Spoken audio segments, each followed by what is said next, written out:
Listen to me carefully. Not by accident, not by coincidence, but because this moment was meant for you.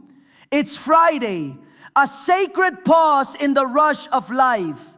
A day where heaven seems just a little closer, where hearts are softer, and where God whispers louder than the noise of the world. There was a time in my life when everything felt empty, when I prayed but heard nothing, when I believed but saw no change.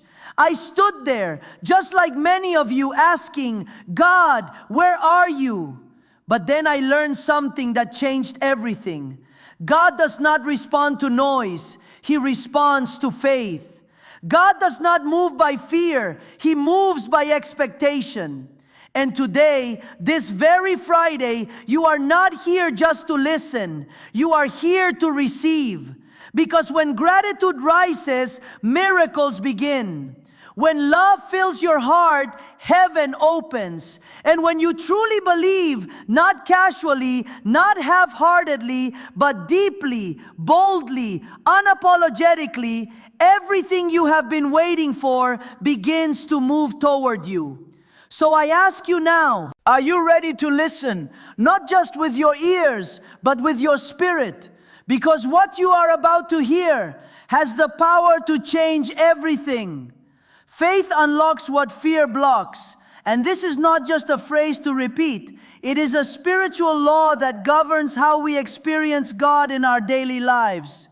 Many people live standing at the door of their breakthrough, yet never step through. Not because God has withheld anything, but because fear has quietly locked what faith was meant to open. Fear is subtle. It doesn't always shout. Sometimes it whispers. It tells you to wait when God is saying move. It tells you to doubt when God is saying believe. It magnifies the problem until it feels bigger than the promise.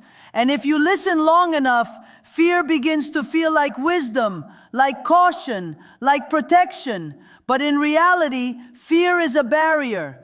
It is a closed hand that cannot receive what God is trying to give. Faith, on the other hand, is an open hand. Faith says, even if I don't see it, I trust that God is working. Faith steps forward when there is no clear path. Faith speaks life into situations that look lifeless. It does not deny reality, but it refuses to be limited by it. Faith is not the absence of fear. It is the decision that God is greater than whatever you are afraid of. There are moments in life when everything around you will try to convince you to retreat. You may face uncertainty in your future, challenges in your relationships, or battles within your own mind. Fear will come dressed as logic, telling you that you are not ready, not strong enough, not worthy enough. It will remind you of your past failures and suggest that your future will look the same. And if you accept that voice, you will remain exactly where you are. But faith interrupts that cycle. Faith reminds you that your past does not define your future. Faith declares that what God has promised is still possible, no matter how long it has been or how impossible it seems. Faith gives you the courage to take one more step, to pray one more time, to believe one more day. Think about the moments when you hesitated, when you felt a calling in your heart but chose to stay comfortable instead. That was fear at work. And think about the times when you stepped out, even trembling, even uncertain, but you moved forward anyway. That was faith in action. And every time you chose faith, something shifted, even if you couldn't see it immediately. Fear closes doors before you ever reach them. It convinces you not to apply, not to speak, not to try, not to trust. It builds invisible walls that feel very real. But those walls are not placed by God.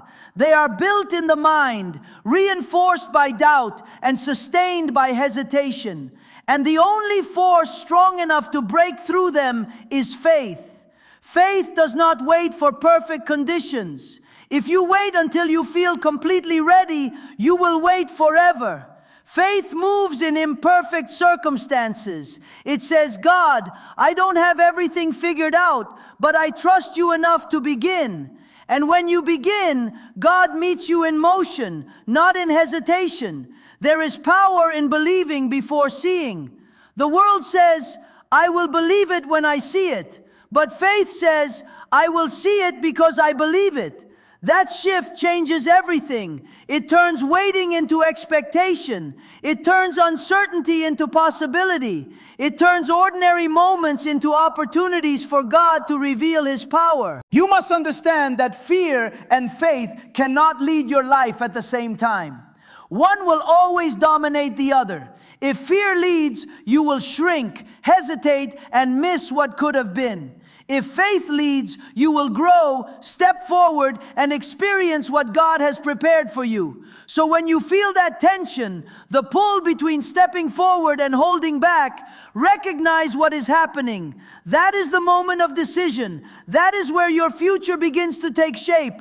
Choose faith in that moment. Even if your voice shakes, even if your hands tremble, even if your path is unclear, choose to trust God more than you trust your fear.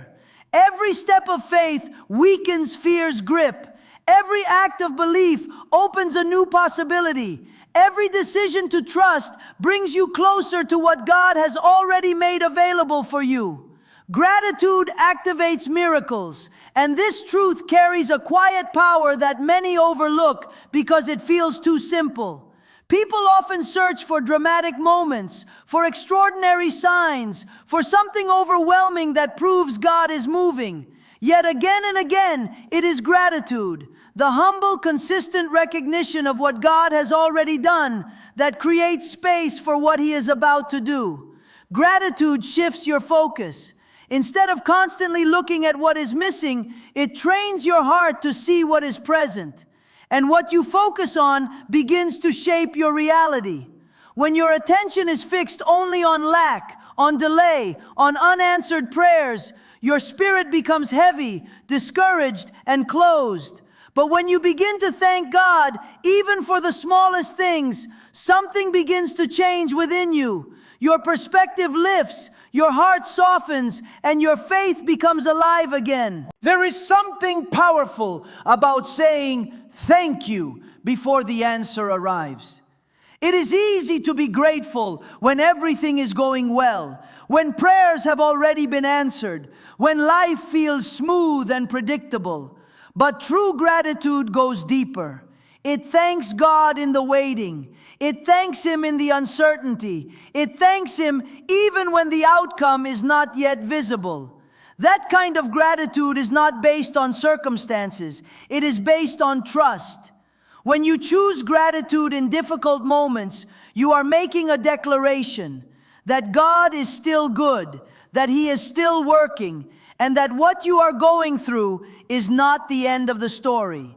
That declaration carries spiritual weight.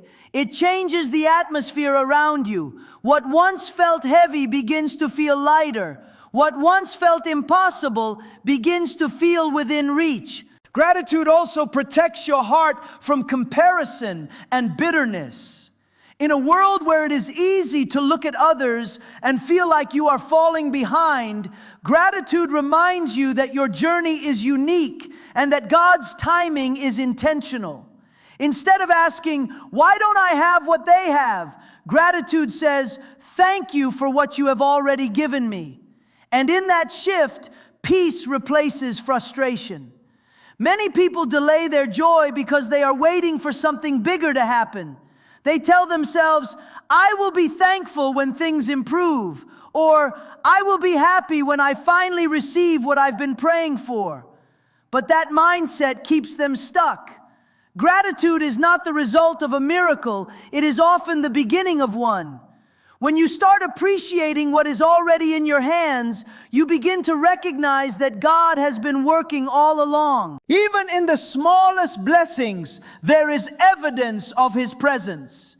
the breath in your lungs, the strength to keep going, the moments of peace in the middle of chaos. These are not random. They are reminders that you are sustained, that you are seen, that you are cared for. And when you acknowledge them, you become more aware of the ways God is moving in your life.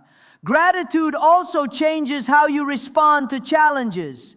Instead of immediately reacting with frustration or despair, you begin to pause and look for what can still be appreciated. This does not mean ignoring pain or pretending everything is perfect. It means refusing to let hardship blind you to goodness. It means choosing to believe that even in difficulty, there is something valuable, something meaningful, something that can strengthen your faith. There is a quiet confidence that grows in a grateful heart. It does not depend on constant success or visible progress. It is rooted in the understanding that God has been faithful before and He will be faithful again. When you remember what He has already brought you through, it becomes easier to trust Him with what you are facing now. Gratitude is also contagious. When you live with a thankful spirit, it influences the people around you. Your words carry encouragement instead of complaint. Your attitude brings light instead of heaviness. And without even trying, you begin to reflect a different way of living, one that points others toward hope rather than discouragement. The more you practice gratitude, the more natural it becomes. It moves from something you have to remind yourself to do into something that flows from who you are. And as it becomes part of your daily life, you begin to notice changes, not only in your circumstances, but in your mindset, your emotions, and your relationships. Miracles are not always loud or immediate. Sometimes they begin as quiet shifts within you. A renewed sense of peace, a stronger sense of faith, a deeper awareness of God's presence. These are all signs that something is happening, even if you cannot fully see it yet. Gratitude makes you sensitive to these moments, allowing you to recognize that transformation is already underway. And as you continue to give thanks, not just occasionally, but consistently, you create an environment where faith grows, where hope remains steady, and where the impossible no longer feels so distant. Love aligns you with God's purpose, and this is a truth that reaches deeper than emotion, deeper than words, deeper than what we often reduce love to in everyday life. Love is not just something you feel, it is something you live, something you choose, something that shapes your direction and determines how closely you walk with God. Many people search for purpose as if it is hidden somewhere far away, as if it requires a perfect moment, a perfect plan, or a perfect version of themselves. But purpose is not something you stumble upon by accident. It is something you grow into, and love is the path that leads you there. When you begin to live in love, genuine, patient, selfless love, you begin to align your heart with the heart of God. Love changes how you see people. Instead of viewing others through judgment, comparison, or frustration, you begin to see them with compassion. You recognize that everyone is carrying something. Everyone is fighting battles you may not understand, and everyone is in need of grace. That shift in perspective moves you closer to God's nature, because His purpose has always involved reaching people, restoring hearts, and bringing light into darkness. There is a difference between knowing what is right and living it out through love. You can have knowledge, you can have discipline, you can have ambition, but without love, those things can become empty, even harmful. Love is what gives meaning to your actions. It transforms ordinary moments into opportunities to reflect God's presence in a real and tangible way. Sometimes love requires you to slow down when everything in you wants to rush. It calls you to listen when it would be easier to ignore, to forgive when it feels impossible, to show kindness when it is not returned. These are not easy choices, but they are powerful ones. Each time you choose love over reaction, over pride, over anger, you step closer into alignment with God's purpose for your life. Love also shapes how you see yourself. Many people struggle with feelings of unworthiness, constantly measuring themselves against their mistakes or their limitations.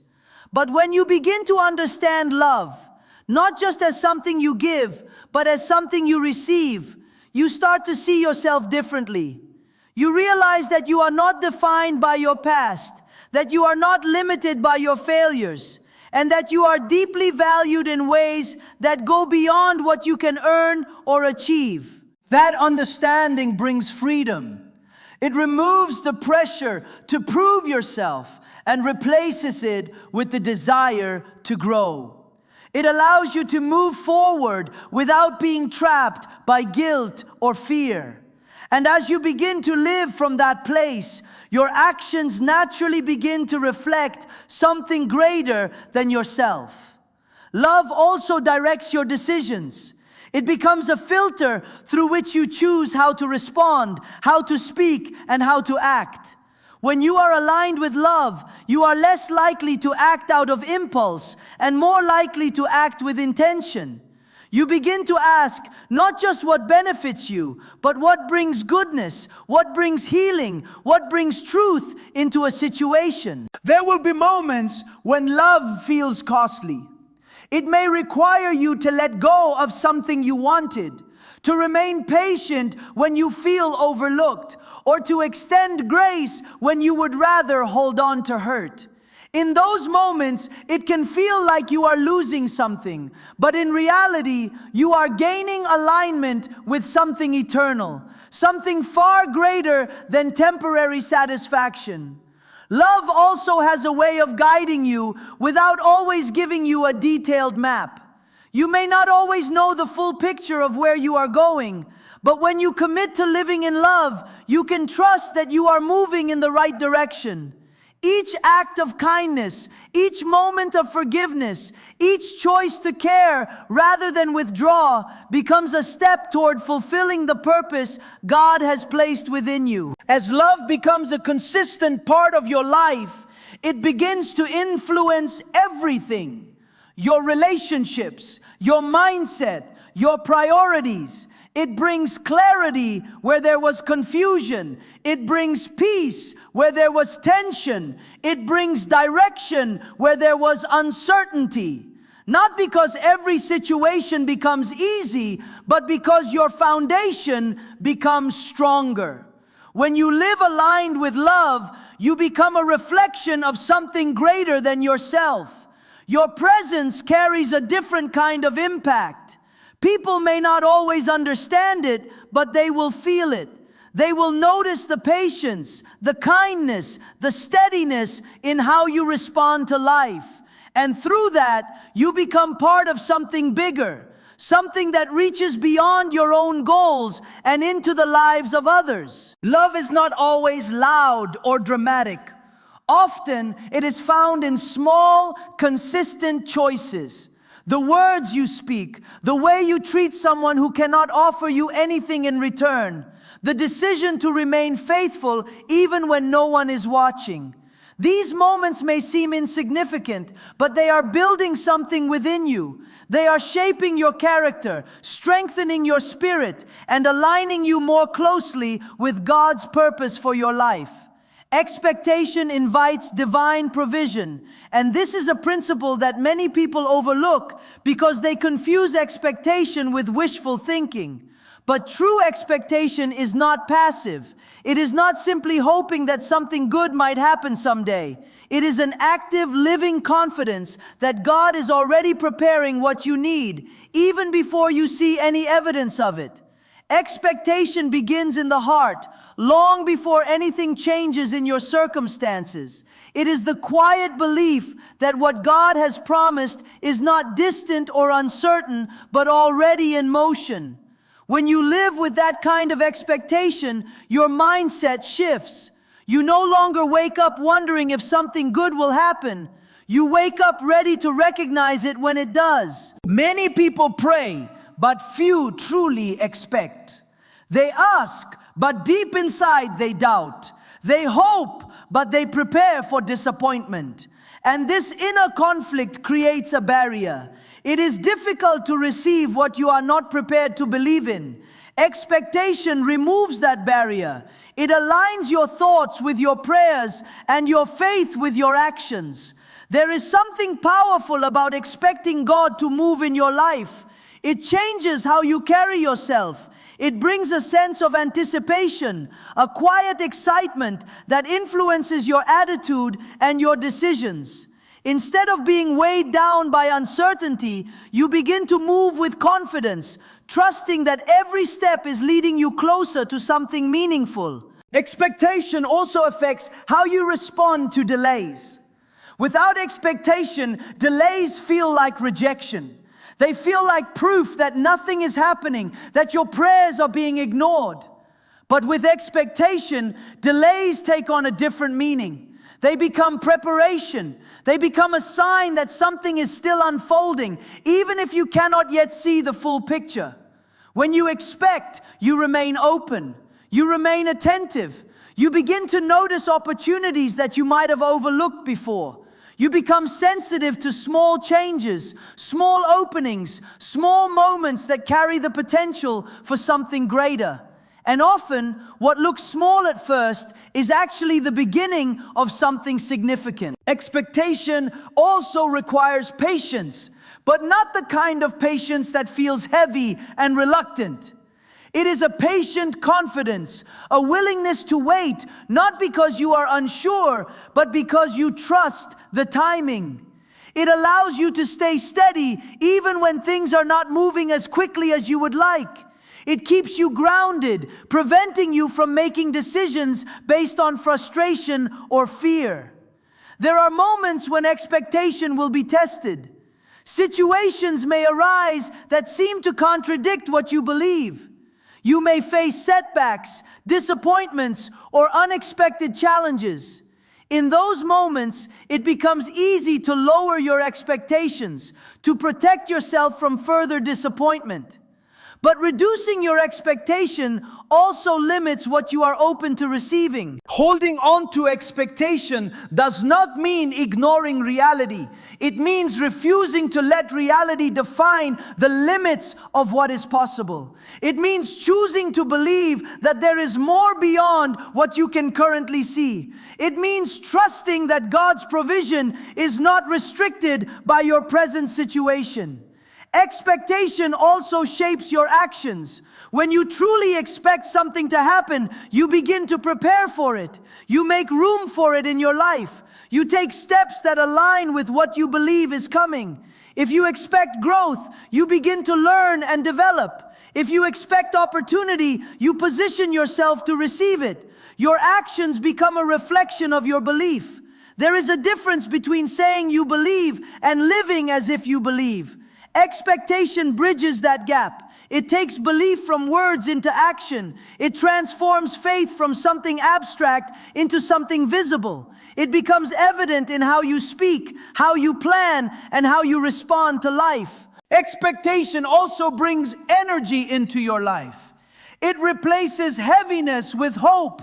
It replaces hesitation with movement.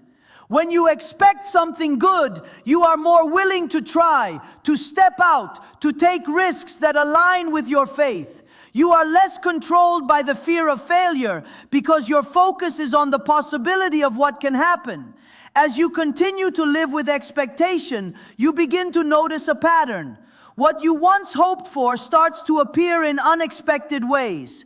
Opportunities arise, connections form, solutions present themselves. And while it may seem sudden, it is often the result of a heart that has been prepared over time to receive what God has been arranging. Expectation does not guarantee that everything will happen exactly as you imagine, but it positions you to recognize and receive what is meant for you. It keeps your heart open, your mind ready, and your spirit aligned with the flow of what God is doing in your life. And as you continue to expect, Not occasionally, but consistently, you create a space where provision is not something distant or uncertain, but something that begins to move toward you in ways you could not have predicted.